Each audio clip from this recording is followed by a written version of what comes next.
صدقات و خیرات اللہ کو خوش کرنے کے لیے صدقے میں کیا، کسی کو راشن دے دیں، کسی کو پیسے دے دیں، بکروں کو صدقے کی بھیٹ مت چڑھائیں، یہ پیغمبر کی تعلیمات نہیں ہے۔ اسلام میں صدقے کے بکرے کا کوئی تصور نہیں ہے۔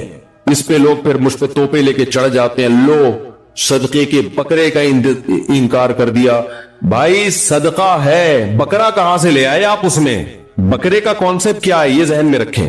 لوگ یہ سمجھتے ہیں کہ جانور کا خون بہنے سے بلائیں ٹلتی ہیں، یہ آپ نے اپنی طرف سے نکال لیا ہے۔ جانور کا خون بہنے سے بلائیں ٹلنے کا اسلام نے یہ نہیں کہا۔ بکرا تو ٹل گیا، بلاؤں کا نہیں پتا ہمیں۔ ہمارے حضرت فرمایا کرتے تھے جو بکرے کاٹتے ہیں نا اپنے مریض کے لیے کہ اس کو شفا مل جائے، ہم بکرا کاٹ رہے ہیں، تو فرمایا کہ جو فرشتہ بکرے کی جان لیتا ہے وہی اسی مریض کی جان بھی لے کے چلا جاتا ہے۔ کہا وہ فرشتہ اتنا تیز ہے، وہ کہتا ہے تیرا بکرا بھی گیا اور تیرا مریض بھی گیا۔ کیوں ایڈیشن کر رہے ہو؟ اسلام میں جانور کاٹنا 3 موقعوں پہ عبادت ہے، چوتھا موقع عبادت کا نہیں ہے۔ 3 موقع کیا ہیں؟ نمبر 1 سب سے اہم بقرعید، بقرعید پہ جانور کاٹے بغیر عبادت قبول نہیں ہوگی، اور وہ بقرعید کے 3 دن ہے۔ تیسرے دن مغرب کی نماز کے بعد وہ گائے کاٹ دو، کوئی ثواب نہیں، قربانی کا کوئی ثواب، گوشت ہے وہ، تبھی تو تیسرے دن مغرب سے پہلے کاٹنے کی کوشش کر رہے ہوتے ہیں بھائی یہ ضائع نہ ہو جائے قربانی۔ چوتھے دن گائے ملی ایک صاحب کی، مجھے کہنے لگے اب کیا کروں؟ میں نے کچھ بھی نہیں کر، تیری گائے ہے انجوائے۔ میں نے کہا یا تو پوری گائے صدقہ کر دے، قضا ہے نا قضا، یا گوشت کاٹ کے اب گوشت صدقہ کر دے، یعنی اب صدقہ ہے، اب قربانی نہیں ہے۔ تو دوسری جو موقع ہے جس پہ جانور قربان کرنے کا حکم ہے وہ ہے بقرہ، وہ حج میں دم کے طور پہ، حج تمتع ہے تو دم شکر کے طور پر، یا آپ سے کوئی جنایت ہو گئی، احرام کی پابندی کی خلاف ورزی ہو گئی، تو بعض جنایتیں ایسی ہیں کہ ان میں دم دینا پڑتا ہے۔ تیسرا عقیقے کے موقع پہ، بیٹا پیدا ہو تو 2 بکرے یا 2 گائے کے 2 حصے بھی ٹھیک ہیں، یا 2 دمبے، بیٹی پیدا ہو تو 1 بکرا یا 1 دمبا یا گائے کا 1 حصہ۔ یہ اللہ نے کیوں رکھا؟ یہ فیملی پلاننگ والوں کا منہ چڑھانے کے لیے۔ یہ فیملی پلاننگ والے، جیسے وہ ارشاد بھٹی نے مجھ سے پوچھا نا آپ کے 19.25 تو آپ اس قوم پہ رحم نہیں کر رہے، تو میں نے کیا جواب دیا تھا؟ خدمت کر رہا ہوں میں، کیونکہ جس ملک میں گروتھ ریشو بڑھتا ہے، جوانوں کا ریشو زیادہ، بوڑھوں کا ریشو کم، کمانے والے زیادہ، کھانے والے کم، یہ پوری دنیا میں مسلم قانون ہے۔ یہ تو ہمیں جو نسل روکنے کا گورے کہہ رہے ہیں، اپنے آپ کو تو، اپنے قوموں کو تو پیسے دے دے کے بڑھا رہے ہیں نسلیں، ایک بچے پہ ٹھیک ٹھاک پیسہ ملتا ہے۔ ہمیں اس لیے کہہ رہے ہیں کہ یہ ویسے ہی تباہ ہو رہے ہیں، تو اب آبادی روک کے اور تباہ کر دو تاکہ بڈھے بڑھ جائیں، جوان کم ہو جائیں، تو اور زیادہ ہمیں برباد کرنے کے لیے یہ کہے۔ ہمارے خیر خواہ تھوڑی ہمیں مشورے دے رہے ہیں کہ جو ہے یہ نسل روکو، ان کو پتا ہے ہماری بڑھ نہیں رہی، ان کم وقتوں کی بڑھ رہی ہے، تو یہ بھی ہم پر مسلط ہو جائیں گے، اور ہو نہیں جائیں گے، ہونا شروع ہو گئے ہیں۔ میں نے 20 سال پہلے بیان کیا تھا کہ جاپان میں ہمارے پشتون بھائیوں کی نسل بڑھ رہی ہے، جیپنیز کی نسل ختم، 1-1 2-2 بچہ ہوتا ہے ان کا، حکومتیں کہہ رہی ہیں بچے پیدا کرو، نہیں کر رہے۔ میں نے کہا دیکھنا ایک دن آئے گا جاپان میں چپلی کباب کے ہوٹل کھلیں گے، نسوار کی دکانیں کھلیں گی۔ میں اب جاپان ہو کر آیا ہوں لاسٹ ایئر، الحمدللہ کھل گئے، اور وہاں بتا رہے ہیں ہمارے جو پشاور کوئٹہ کے پشتون لوگ ہیں، وہ کہہ رہے ہیں بھائی ہم تو یہاں کی عورتوں سے نکاح کرتے ہیں، ہمارے بچے بھی پیدا ہوتے ہیں، تو ہماری نسل بڑھ رہی ہے۔ وہاں پنجاب کے سیالکوٹ کے لوگ ملے، ان کی نسل بڑھ رہی ہے، جاپانیوں کے 1-1 2-2 بچے، نسل ختم۔ تو دنیا میں یونان ایک ایسا کنٹری ہے، یونان میں جو اصل قوم رہا کرتی تھی ختم ہو چکی ہے، پتہ ہے آپ کو؟ وہاں دوسری قومیں ہیں، کیونکہ انہوں نے نسل روکی، ختم۔ تو ایسے غائب ہوتی ہے نسلیں، پتہ بھی نہیں چلتا، ایسے نسلیں غائب ہوتی ہیں۔ اور لوگ ہمیں کہتے ہیں کہ مفتی صاحب کو یونائٹڈ نیشن کا نہیں پتا، یونائٹڈ نیشن کی نظر میں اس وقت آبادی ایک بہت بڑا عذاب بن چکی ہے، اور یہ کہہ رہے بچے پیدا کرو۔ آپ کو یونائٹڈ نیشن کا نہیں پتا، یونائٹڈ نیشن کی جو مستند رپورٹ ہے وہ یہ ہے کہ گروتھ ریشو اتنا خطرناک گر گیا ہے کہ کووڈ سے بڑی تباہی آنے والی ہے دنیا میں، کووڈ سے بڑی تباہی آنے، کیونکہ فطرت کا ایک لا ہے نا کہ اتنی سپیڈ ہونی چاہیے تاکہ بوڑھوں کا ریشو جتنا ہے اس حساب سے جوانوں کا ریشو ایک اتنا رہے، وہ اب مینٹین نہیں ہے، وہ کیا ہو گیا ہے، وہ خراب ہو گیا ہے۔ تو اب تو دنیا چیخ رہی ہے بھائی، جاؤ سویڈن میں، ڈنمارک میں اور مختلف ملکوں میں جاؤ، پاگل ہوئے ہیں وہ، کہتے ہیں بڑھاؤ یار، تبھی تو ہمیں ویزے دے رہے ہیں وہ۔ امریکہ کہہ رہے ہیں فیملی کے ساتھ آ جاؤ، آپ کہہ رہے ہو ہمیں نہیں بلا رہے، وہ پہلے دیکھتا ہے کہ یہاں کے خالی بچے ہی پیدا کرے گا یا کچھ اور بھی کرے گا، کوئی انلیگل ایکٹیویٹی میں تو نہیں ہے، لیکن وہ چاہ رہے ہیں کہ فیملی والے لوگ آئیں اور بچے یہاں آ کے پیدا کر کے نسل بڑھائیں۔ تو اس لیے یہ اٹھا کر پھینک دو باہر گلی میں، نہیں تہذیب کے انڈے ہیں گندے۔ اچھا مجھے ارشاد بھٹی کے سٹائل پہ بڑی ہنسی آئی، جب میں نے کہا نا خدمت، کہہ رہے اچھا خدمت کر رہے ہیں ماشاءاللہ، تو وہ طنز بھی کر رہا تھا اور اسٹائل بھی نہیں چینج ہو رہا تھا. خیر ہم آگے چلتے ہیں. میں کیا بات کر رہا تھا؟ ہاں بکرے. تو اللہ نے 2 بکرے کاٹنے کا کیوں حکم دیا؟ تاکہ فیملی پلاننگ والوں کو تکلیف ہو. تکلیف اس بات کی ہوگی کہ ایک طرف پہلے ہی بہت بچے ہیں اور مزید بچہ آنے پر یہ خوشی میں بکرے بھی کاٹ رہے ہیں. دیکھو 2 چیزیں اللہ نے رکھی ہیں بچے زیادہ ہونے پر. 2 اللہ نے شکرانے رکھے ہیں باپ کے اوپر. 2 شکرانے. ایک ہر بچے پہ بکرا کٹے گا، شکرانہ ہے، یہ جرمانہ نہیں. اگر جرمانہ ہوتا تو اس کا گوشت کھانے کی اجازت نہ ہوتی. ہم بقرعید جب ہم حج میں ہوتے ہیں اور احرام میں ہم سے کوئی گناہ ہو جاتا ہے، جنایت کا مطلب احرام کی پابندی کی خلاف ورزی ہو گئی، تو بکرا کاٹنے کا حکم ہے. اس کا گوشت کھانے کی اجازت نہیں ہے کیونکہ وہ جرمانہ ہے، شکرانہ نہیں ہے. ایک ہی سفر میں آپ حج بھی کرو عمرہ بھی کرو، حج تمتع، یہ شکرانہ ہے. تو اس میں جو بکرا کاٹو گے اس کا گوشت کھانے کی اجازت. جرمانے والے بکرے کا گوشت نہیں کھایا جاتا، شکرانے والے بکرے کا گوشت کھایا جاتا ہے. بقرعید میں ہم شکرانے کے طور پر جانور کاٹتے ہیں، جرمانے کے طور پہ نہیں، کیونکہ عید کے دن جرمانے نہیں لگتے اللہ کی طرف سے. پھر یہ عید کیسی ہوئی؟ شکرانے ہوتے ہیں، اس لیے اللہ نے کہا کاٹو کھاؤ. ٹھیک ہے نا؟ ٹکے بن رہے ہوتے ہیں رات کو، دیکھو کیا حلیم کی دیگیں وہ محرم کے اس سے بن رہی ہوتی ہیں بقرعید کے گوشت سے.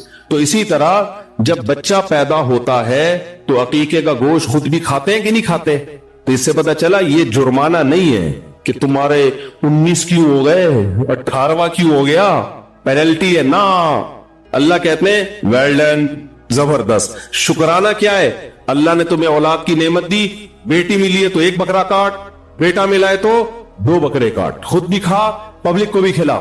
تو یہ شکرانہ ہے. اسی طرح عید الفطر میں دیکھ لو، ابھی عید آنے والی ہے نا، عید الفطر میں دیکھ لو.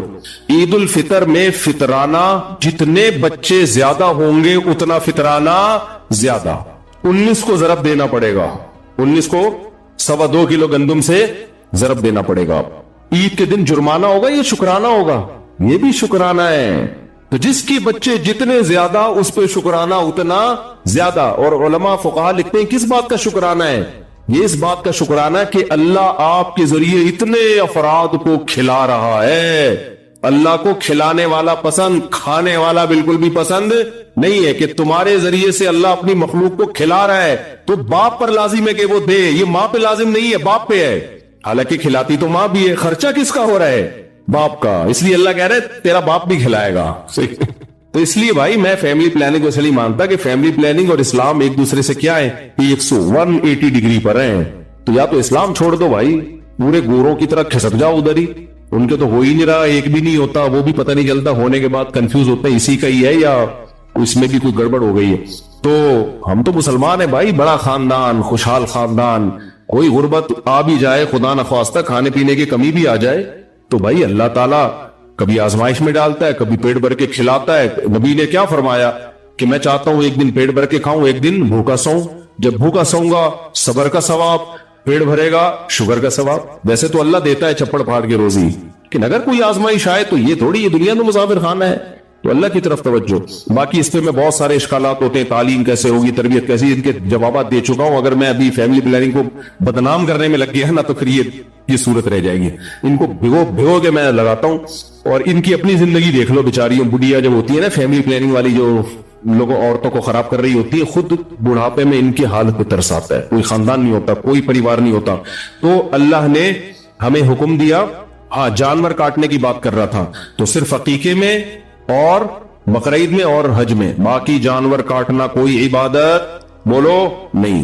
ہاں ایک سوال پیدا ہوتا ہے کہ بھائی اگر ہم غریب کو گوشت کھلانا چاہتے ہیں تو کیا جا رہا ہے، بکرا کاٹ کے کھلا دینا. اس کا جواب 20 دفعہ دے چکا ہوں بھائی. پھر بڑا گوشت کھلاؤ نا غریب کو، وہ سستا ہوگا، زیادہ ہوگا. تو میں بتا رہا تھا ہمارے حضرت سے جب ہم یہ سنا کرتے تھے نا بار بار، میں کہتا تھا کہ اللہ والے کی علامت یہ ہوتی ہے کہ اس کے پاس بیٹھ کر دنیا کی محبت کم ہو جائے. تو حضرت کے پاس پیسہ بہت تھا لیکن وہاں بیٹھ کے پیسے ویسے کی چاہت ختم ہو جاتی. حالانکہ حضرت کی گاڑی ایسی تھی، کویت کے شہزادے سے خریدی تھی. ایسی گاڑی میں نے اب تک نہیں دیکھی ہے یہاں. لیکن یہ کہ محبت نہیں تھی. وہ نقصان ایک دفعہ بہت کروڑ روپے کا حضرت کا نقصان ہوا تو کچھ بھی نہیں، آرام سے رات کو سوئے. آپ کو پتہ ہے صدر ضیاء کے دور میں الائنس والے آئے تھے اور ان کی مزاربت کا کام شروع کیا تھا، تو لوگوں کے کروڑوں روپے لے کے غائب ہو گئے تھے وہ. تو اس پہ جن لوگوں کا نقصان ہوا نا، کوئی کو ہارٹ اٹیک ہوا، کئی برین ہیمریج سے مر گئے. تو ہمارے حضرت کا بھی بہت بڑا پیسہ اس میں ڈوب گیا تھا. تو حضرت کو تو کچھ بھی نہیں، حضرت نے ایسے ہاتھ جاڑا. چلو ویسے بھی مسافر خانہ ہے, مرنا تو ہے, کھانے کو تو مل رہا ہے نا. تو جب حضرت کو اطلاع ملی نا, فلاں کا بھی انا للہ ہو گیا. اب دیکھو اللہ کے بندو, تمہیں روٹی مل رہی ہے یار, تم سونے کی, تم سے گھر میں کسی نے نہیں چھینا, چلو ذاتی گھر نہیں تو کرائے کا تو ہے نا. طبیعت سے دوپہر کو بھی سوتے ہو, رات کو بھی آرام سے آ کے سوتے ہو, صبح اٹھتے ہو, پھر ناشتہ کرتے ہو, نکلتے ہو. یہ لائف تو یہ ہے, ساری چیزیں تو مل گئی آپ کو. اور بھائی یہ جو بڑی بڑی نعمتیں, یہ روٹی ہے سب سے پہلے, کیونکہ بھوک دیکھی نہیں ہوتی نا, اس لیے وہ ایسے مزے لگ گئے ہوتے ہیں کہ وہ بھوک کا پتہ نہیں ہوتا بھوک ہوتی کیا ہے. بھوک کے وقت روٹی مل جائے بہت بڑی نعمت, پیاس کے وقت پانی مل جائے بہت بڑی نعمت. تو جن کو یہ نعمتیں ملی ہوئی ہیں وہ بار بار نعمتوں کا سوچ سوچ کے خوش ہوتے رہتے ہیں, اللہ تو نے مجھے رات کا کھانا بھی دے دیا, صبح کا ناشتہ بھی دے دیا. حالانکہ 2 وقت کا کھانا ضروری ہے, 3 ٹائم کا کھانا تو ویسے ہی موٹاپا پیدا کرتا ہے, لیکن اے اللہ تو نے مجھے ناشتہ بھی کھلا دیا ہے, اللہ تو نے مجھے لنچ بھی دے دیا ہے, اللہ تو نے شام کی چائے بھی دے دی, اس میں ڈبو کے کھانے کا جو مزہ ہے وہ میں نے کئی دفعہ سنا چکا ہوں نا مفتی صاحب سے, جو ہم نے لطیفہ سنا ہے, اللہ ڈبو کے کھانے کے مزے بھی تو نے ہمیں دے دیے. بھائی اب چھن گیا, ادھر ڈوب گیا, ادھر ڈوب گیا, یہ تو گریویاں ہیں. گریوی نہ ملے کوئی ٹینشن میں آتا ہے. بھائی آپ ہوٹل میں گئے, وہ میرے سے آپ نے کہا یار ایک نہاری لے کر آؤ, وہ لے آیا, آپ نے خوب ڈبو کے شریک بنا کے کھایا. اس میں آپ نے کہا سر وہ پیٹ بھر گیا, کھانا کھا لیا, گریوی, اس نے کہا یار سر آپ لیٹ آئے, گریوی ختم ہو گئی. آپ ٹینشن میں آؤ گے, ڈپریشن میں, ہائے یہ کیا ہو گیا, آپ پلیٹیں اٹھا کے پھینک رہے ہو, یار میں خودکشی کر رہا ہوں, گریوی ختم ہو گئی, گریوی. وہ بولے گا بھائی اگر تم نے پیسے دیے تھے, میں پلیٹ ہی لا کے نہ دیتا تو سمجھ میں آتا ہے, گریوی کا تو مطلب ہی گریوی ہے, ملے ٹھیک ہے, نہیں ملے تو بھی ٹھیک ہے. تو بھائی جان مسئلہ یہ ہے کہ نبی صلی اللہ علیہ وسلم نے ارشاد فرمایا, جس کو 2 وقت کھانا پیٹ بھر کے مل گیا, جسم کسی بڑی بیماری سے محفوظ, اور رات کو سر چھپانے کے لیے جگہ مل گئی, تمیز سے سو سکے وہاں پہ, آرام نیند والی جگہ ہو, گرمی سردی سے بچنے کا انتظام ہو, مچھر ہو تو ان سے بچنے کا انتظام ہو. نیند یعنی اصل میں ضرورت نیند ہے, اور 4 دیواری ہے جہاں آدمی عزت کے ساتھ سو سکے, رہ سکے. سفید پوش آدمی کو 4 دیواری چھوڑ سڑک پہ نہیں سو سکتا نا وہ. تو نبی نے فرمایا جس کو یہ 3 نعمتیں مل گئیں تو گویا پوری دنیا کی دولت سمیٹ کے اللہ نے اس کو دے دی. اب اگر اس کو ٹینشن ہو رہی ہے نا, یہ اس کا فالٹ ہے, یہ اللہ کا قصور نہیں ہے, یہ ہوس ہے. دیکھو ہیروئن آپ نے ہیروئنچی کو کیا کیا, آپ نے اس کو بھوک لگ رہی تھی, آپ نے اس کو کباب لا کے رکھ دیے, ٹکے لا کے رکھ دیے, ملائی بوٹی لا کے رکھ دی, کولڈ ڈرنک رکھ دی, آپ نے کہا کھاؤ. وہ تلاش کر رہا ہے سٹا ہے, سمجھے بات کو, مثال کو خوب اچھی طرح سمجھے. وہ تلاش کر رہے ہیں کیا بھائی, سٹا. آپ کو اس پہ ترس آیا, آپ نے کہا کپڑے بھی پھٹے پرانے ہیں اور بدبو بھی آ رہی, آپ اپنے گھر کے واش روم میں لے گئے, آپ اس میں وہ شیمپو سے تیزاب سے نہلا دیا آپ نے اس کو, کیونکہ وہ عام شیمپو سے نہیں, یہ چرسی ہیروئنچی جو ہے نا ان کی بدبو ختم نہیں ہوتی. آپ نے چلو تیزاب زیادہ ہو گیا, ڈیٹول سے نہلا دیا اس کو, ٹھیک ہے نا, ڈیٹول سے نہلایا, سروس کروائی, خوبصورت کپڑے پہنائے اس کو. کیا ان چیزوں سے ہیروئنچی کو خوشی ہوگی؟ وہ تلاش میں یار چھٹا. تو آپ نے اس پر احسان کیا, پھر اس کی جیب میں آپ نے کچھ پیسے بھی ڈال دیے کہ جا بھائی کہیں دوبارہ رات کو ڈنر کی ضرورت پڑے تو میری طرف سے وہ شنواری میں کھا لینا جا کے, یا سلاطین میں کھا لینا, یا یہ کھا لینا. وہ اب پھر بھی ٹینشن ہو رہی ہے, تو آ کے کہہ رہے سر پھر بھی ٹینشن ہے مجھے. تو آپ کہیں گے اب جو تجھے ٹینشن ہو رہی ہے یہ میرا فالٹ نہیں ہے, میں نے سخاوت کے دریا بہا دیے. اب یہ تیرا اپنا فالٹ ہے کہ تو نے ایسی چیز کی محبت دل میں پیدا کر لی جو چیز میں نے تیرے لیے پیدا نہیں کی ہے, وہ تیری ضرورت بنائی نہیں ہے. تو زیادہ مزے لینے کے چکر میں, میں نے تو مزہ دودھ میں رکھا, شہد میں رکھا, روٹی میں رکھا, بریانی میں رکھا, اور تو نے یہ حلال مزوں سے ہٹ کے کہاں چلا گیا, حرام کی طرف. تو آ گیا شراب پر اور ہیروئن پہ آ گیا, یہ تیرا فالٹ ہے. اب اس ٹینشن کا علاج یہ نہیں ہے کہ میں رزق کی فراوانی کر دوں, اس کا علاج یہ کہ اس فالٹ کا علاج کر تو, یہ محبت ختم کر. تو یاد رکھو ہماری جو بنیادی ضرورت ہے بھوک کے وقت کھانا, یہ لذت بھی ہے اس میں. شدید بھوک لگ رہی ہو, دیکھو شدید بھوک لگ رہی ہو نا, کچھ بھی مل جائے مزہ آتا ہے کھانے میں, آتا ہے کہ نہیں آتا؟ دال مل جائے ایسا مزہ آتا ہے. ہمیں تو شدید بھوک لگتی ہی نہیں ہے نا, بھوک لگنے سے پہلے پھوڑ دیتے ہیں. تو وہ پھوڑنے کا لفظ میری زبان پہ بیان کر کر کے ایسا ہو گیا, وہ کہیں کسی بڑے ہوٹل میں جانا ہوا, بچے بھی ساتھ میں تھے, کوئی انوائٹڈ تھا, میں کہیں بیان تھا. تو جب میں وہاں گیا تو وہ بوفے سسٹم تھا نا, تو میں نے بچوں سے مذاق سے کہا, میں نے کہا بچوں پھوڑ دو, مذاق سے کہا نا, کیونکہ پیمنٹ بھی کی ہوئی تھی. تو وہ بچے کہتے ہیں ابو ایسا نہیں بولتے, وہ مذاق اڑائیں گے, کوئی سن لے گا تو مذاق اڑائے گا. میں نے کہا اڑانے تو بیٹا, اڑانے تو, میں نے کہا پھوڑ دو. تو وہ اصل میں شرما رہے تھے نا بچے نکالتے ہوئے, تو میں ان کو حوصلہ کرنے کے لیے کہ کھاؤ بیٹا. تو بنیادی جو ہماری ضرورت ہے تو ہماری جو بنیادی ضرورت ہے وہ بھوک کے وقت روٹی کھانا، اور خوراک میں جو بنیادی خوراک ہے نا، آلو گندم اور چاول، یہ انسان کی بنیادی خوراک ہے، جس میں کاربوہائیڈریٹ ہوتا ہے، جو نشاستہ ہوتا ہے، جو ہماری باڈی کو رن کرنے میں کام آتا ہے. یہ بنیادی بیسک ضرورت ہے. یہ نہ ملے تو لوگ کہتے ہیں نا وہ دودھ پی رہے ہیں 1 کلو، وہ جب تک روٹی نہیں کھائے گا صحیح ہے نا، طاقت نہیں آتی جسم میں. تو یہ بھی مل رہی ہے الحمدللہ. یہ اللہ نے اتنا سستا کر دیا دنیا میں. روٹی نہ ملے چاول کھا لو، چاول نہ ملے آلو کھا لو. تو یہ اتنا سستا، یہ بیسک ضرورت ہے. اور دوسری ضرورت اللہ نے ہماری رکھ دی گھر، چاہے کرائے کا ہو چاہے ذاتی ہو، رہنے کی 4 دیواری ہو، تیسری کے کوئی بیماری نہ ہو. تو یہ اگر مل گئی تو ہمیں خوش ہونا چاہیے. سمجھ رہے ہیں نا، اے اللہ ایسا کھا رہا ہوں ماشاءاللہ، بھوک سے بھی پریشان نہیں ہوتا، اور سونے کی جگہ بھی تو نے مجھے دے دی، اور پہننے کے لیے لباس بھی مل گیا ہے، جو یہ بیسک ضرورتیں پوری ہو گئی، بس اب بھی خوش نہیں ہو رہا، تو اللہ کی قسم یہ اس کا اپنا فالٹ ہے. صحیح ہے نا، اس کا اپنا فالٹ ہے. یہ ہیروئنچی ہے. ہیروئنچی کو ہیروئن سے اتنی محبت نہیں ہوتی جتنی اس نے گاڑی بنگلے اور دنیا سے دل لگایا ہوا ہے. اس کا علاج کرو. جیسے ہیروئنچی کو سمجھایا جائے گا کہ علاج کرو، کہہ رہے کیسے بھائی؟ ڈاکٹری علاج بھی کرو اور نفسیاتی بھی. نفسیاتی یہ کہ بار بار سوچو کہ اس سے آہستہ آہستہ تمہارا سکون برباد ہو رہا ہے. یہ جو تمہیں سکون ملتا ہے نا سٹے لگا کے، یہ وقتی سکون ہے. نہیں یقین آتا تو جن لوگوں کو یہ سٹا نہیں ملتا ہے، جو نہیں پیتے، ان کے چہروں پہ رونق دیکھو، تم سے کروڑا گنا زیادہ ہے. اگر اس میں سکون ہوتا تو جو نہیں پیتے وہ تو ٹینشن سے مر جاتے، جبکہ ہم دیکھ رہے ہیں جو نہیں پیتے ان کے چہروں پہ بھی رونق ہے، وہ تم سے زیادہ خوش ہیں. تو یہ بار بار وہ سوچے گا تو چھوڑنے پر آمادہ ہوگا نا. پھر وہ علاج کی فکر کرے گا. بھائی بتاؤ، اگر وہ اس کا نظریہ ہی ٹھیک نہیں ہے، وہ کہے سکون میں وہ ہے جو پیتا ہے، تو وہ تو پاگل ہے نا. اس کا علاج ہو سکتا ہے. تو یاد رکھیں، اسی طرح جو بیسک بنیادی ضرورتیں جب آپ کی پوری ہو گئی، اس کے بعد اگر آپ کو سکون نہیں ہے، تو سکون نہ ہونے کی وجہ یہ ہے کہ آپ دنیا سے محبت کر بیٹھے ہیں، آپ غریبیوں کے چکر میں پڑ گئے ہیں. تو اس کا حل یہ نہیں ہے کہ آپ کی حاجات پوری کر دی جائیں، آپ کی تنخواہ ڈبل ہو جائے. آپ کے پاس لوگ اپنے مسائل حل کروانے آتے ہیں. یہ کرے کہ ایک صاحب آئے، میں اتنی ٹینشن میں ہوں، میری بیگم بھاگ گئی ہے اور علیحدگی کا مطالبہ کر رہی ہے، اور 1 سال سے میں اس کو منا رہا ہوں، مان نہیں رہی. تو میں نے کہا بھائی آپ کے دل میں اس کی محبت بہت زیادہ ہے، ٹھیک ہے نا، تو اس لیے آپ ٹینشن میں آ گئے. اگر وہ آ گئی تو جو ٹینشن آپ کو ہو رہی ہے وہ اس کو ہونا شروع ہو جائے گی.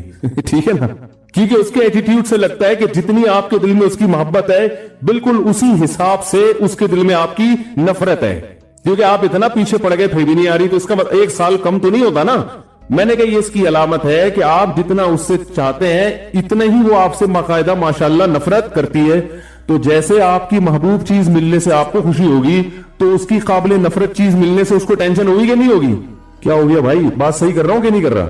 تو میں نے کہا آپ اس پہ خوش کہ وہ آپ کو مل جائے، وہ اس پہ خوش کہ آپ اس کو نہ ملے. تو اب میں نے کہا اس ٹینشن کا حل یہ نہیں ہے کہ وہ آ جائے. وہ کیوں آئے گی بھائی؟ اللہ نے چاہتے پوری کرنے کی جگہ دنیا رکھی نہیں ہے. کسی کی آ جاتی ہے، اکثروں کی تو گئی تو پھر بات واپس نہیں آتی. رپورٹ یہی ہے.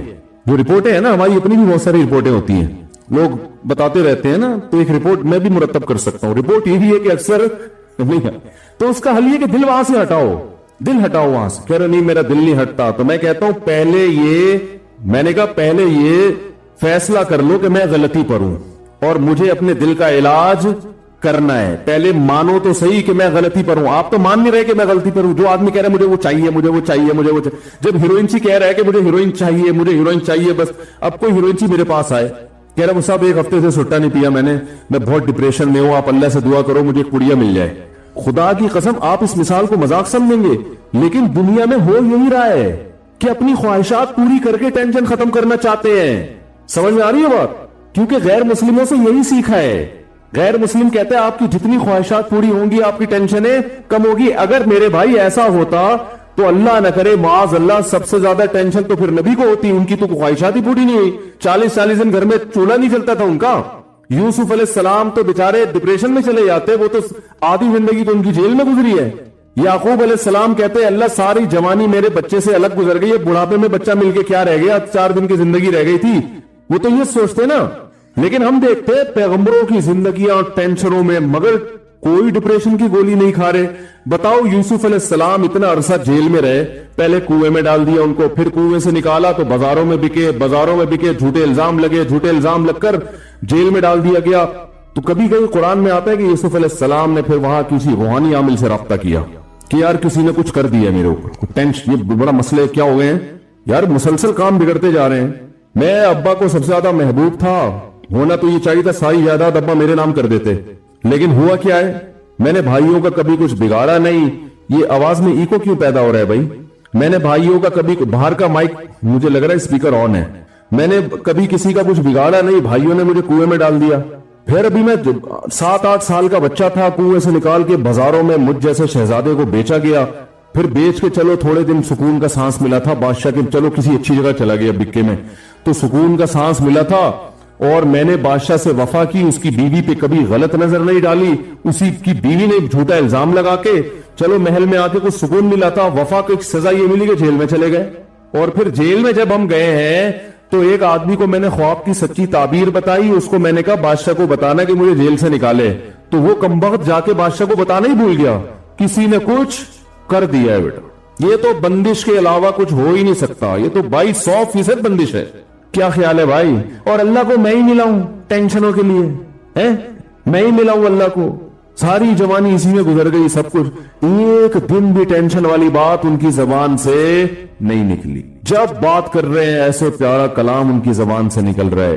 جب اتنی ٹینشنوں کے بعد بادشاہ کے محل میں پہنچے نا، اور وہ دروازے بند کر کے اس کی بیوی نے زنا کی دعوت دی، کوئی اور ہوتا کہتا بھائی میں تو ٹینشن میں ہوں، میں تو کر لوں تو میرے لیے تو گنجائش ہے، مجھے تو یہاں نکاح کون کرے گا، اجنبی ہوں، ہے نا، لیکن کہہ رہے معاذ اللہ انہ ربی احسن مثوایا، میرے رب نے بادشاہ کے محل میں مجھے پہنچا کے ٹھکانہ دے دیا، میں تو کنویں میں گر گیا تھا، میں تو بازاروں میں بکتا تھا، تو اللہ نے بادشاہ کے محل میں پہنچا دیا، میں اس کی نافرمانی کیسے کروں؟ وہ اس پہ خوش ہو رہے ہیں کہ بھائی کھانے کو روٹی بھی کا انتظام ہو گیا اور سر چھپانے کی اتنی خوبصورت جگہ مل گئی، تو بنیادی ضرورت تو پوری کر دی نا، تو اب اس کا شکر کا تقاضا یہ تھوڑی ہے کہ میں برائی کی طرف جاؤں، یہ تو نہیں ہو سکتا مجھ سے۔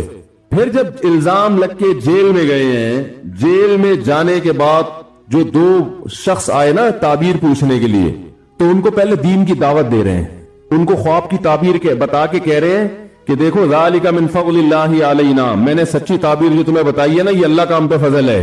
حالانکہ وہ کہہ سکتے تھے اللہ کا فضل کہاں سے بھائی، دیکھو جیل میں پڑے ہیں یار بغیر کسی جرم کے لیکن خواب کی تعبیر سچی بتا دینا اللہ کی ایک نعمت ہے نا، یہاں نعمت کو ہائی لائٹ کر رہے ہیں کہ بھائی یہ میری بنیادی ضرورت نہیں ہے کہ میں خوابوں کی تعبیر بتاؤں، لیکن اللہ نے میرے اوپر ایک الگ سے احسان کیا جو عام لوگوں پہ نہیں ہوتا، وہ احسان یہ کہ میں تعبیر بتاتا ہوں سچ نکلتی ہے بالکل۔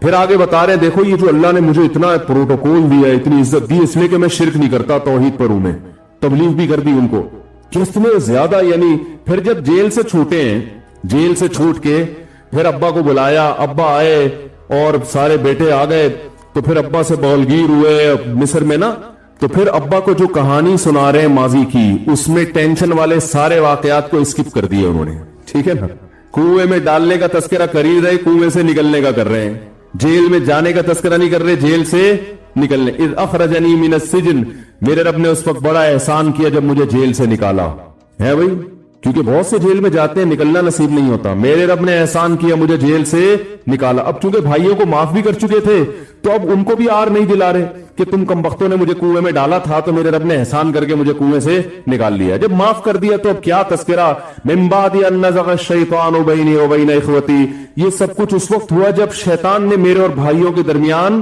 غلط فہمیاں ڈال دی تھی، نفرت ڈال دی تھی، سارا جو برائی شیطان پہ ڈال دی ٹھیک ہے نا، بلی کس پہ ڈال دی؟ شیطان۔ کیسا ظرف ہے بھائی، لا تثریب علیکم اليوم، کوئی گناہ نہیں ہے، معاف کیا جاؤ یار، بس مقدر تھا، اللہ نے ایسے ہی مصر کا بادشاہ بنانا تھا، نوازنا تھا، ہو گیا۔